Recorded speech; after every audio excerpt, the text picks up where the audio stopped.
When you would like to set up a meeting through the Microsoft application Teams, you're going to log into your Office account and locate the Teams icon. Once you've clicked on Teams, it's going to open up a new window and you're going to select the calendar icon. Once you've clicked on the calendar, you're going to see your calendar appear and you'll see in the top right corner a button that allows you to schedule a new meeting. Once you click on this, you're going to get the meeting details and a scheduling assistant where you're going to type in a title for your meeting and set the date and time.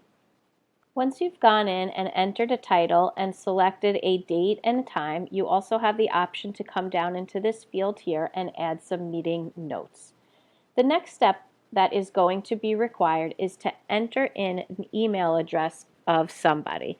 Now, if you have a large group of people that you would like to invite to this Teams meeting, you do not need to type all of their names here. But in order for a meeting link to be generated, which you can then share with whichever group of people you'd like, you need to at least put in the name of one person here. So this could be a personal email address. This could be the email address of a coworker who is going to be attending the meeting. It's just going to need at least one person here in this field. So I'm just going to go in here and put in this email account and it's going to populate here.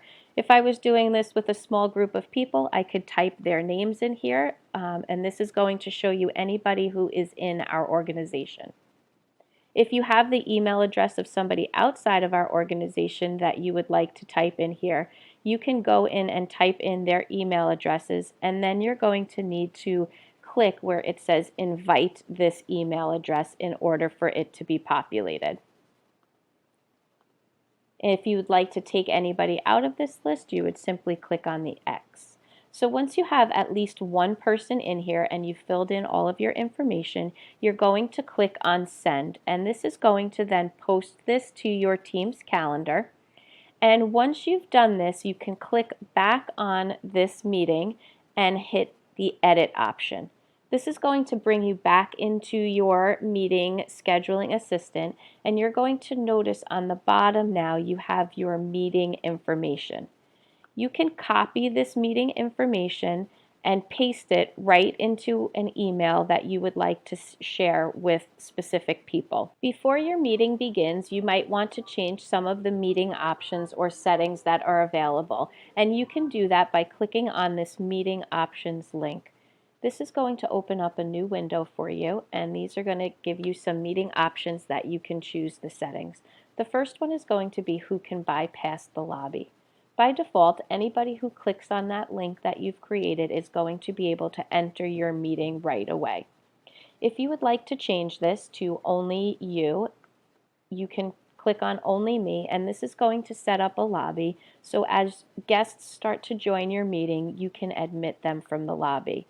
If you are having a meeting with people in our organization and you would like them to be able to hop right into the meeting, you can say people in my organization, and that will allow them to get into your meeting.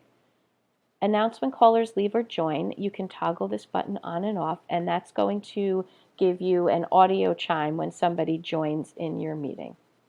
The next option that you might want to change is who can present. By default, everybody who enters your meeting is going to be able to present, meaning they're going to be able to show their screen. If you would like to change this, you can change this to only you, either to specific people or people within your organization. And the last option is going to allow attendees to unmute themselves.